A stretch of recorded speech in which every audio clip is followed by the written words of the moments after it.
құрметті ұстаздар және қадірменді көрермендер, сіздерді бүгінгі шежіре күнімен шын жүрекпен құттықтаймын. Туралы білу отанға теңеген. Ел жұртын білу, ел жұртын сүю, отанды сүйіспеншілікке, адамды сүйіспеншілікке батырлыққа баулитынын барлығы білген.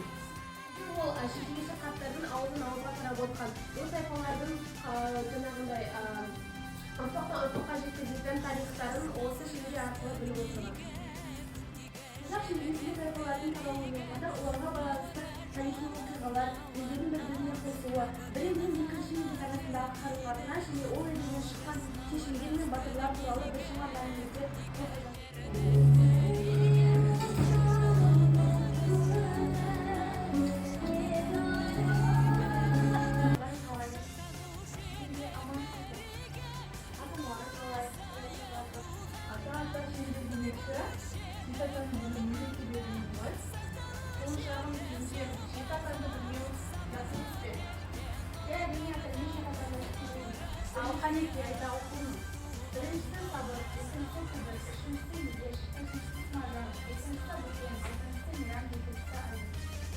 Bereket becerisi kolunum.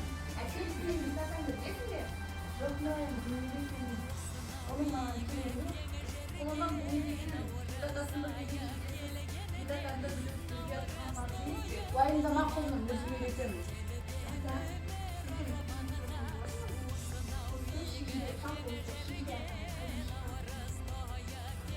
Ал ендеше тыңдарман туындарын шежіре жалпы Қазақстанда бірінші рет Шымкентте бастау алған. Қазіргі кезде 15 наурызда шежіре күнін атап өтеміз. Қазақстанда елімізде 300-ге бөлінген болатын. Ол ұлы, орта және кіші жүз.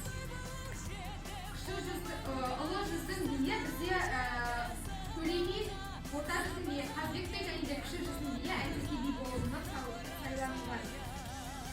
Жалпы қазақ жүздері туралы 20-16 ғасыр аралықтарында Қазақстанның әр өңіріндегі тайпалар одағы болып саналады. Бұндағы жүздердің шығуы және олардың жүз атауының тарихы жайлы нақты мәліметтер әлі де жоқ. Олармен таныстырғанымызда рахмет айтамыз сіздерге. Өте бір әсерлі, қысқа да болса, мағынасы бар, сондай әсерлі болды. Демек дайындалғанымызға өте аз уақыттың ішінде осындай тәрбие сағатына алып шыққандарыңызға көп рахмет. Я прежде всего хотела бы поблагодарить вас. В любом случае, мы все должны знать историю, должны все знать свои истоки. И поэтому я не перестаю всегда говорить о том, что я очень горжусь нашим поколением трехязычным, да, то есть мы с вами свободно владеем родным языком, говорим на русском языке, еще плюс ко всему вы говорите у нас на английском языке прекрасно, то есть вы у нас уже не билингвалы, а трехязычные, то есть у вас большое будущее. Я хотела бы, чтобы действительно историю вы свои истоки никогда не забывали, гордились этим. Историю нужно знать для того, чтобы было будущее, прежде всего нужно знать свое прошлое. Поэтому спасибо вам большое.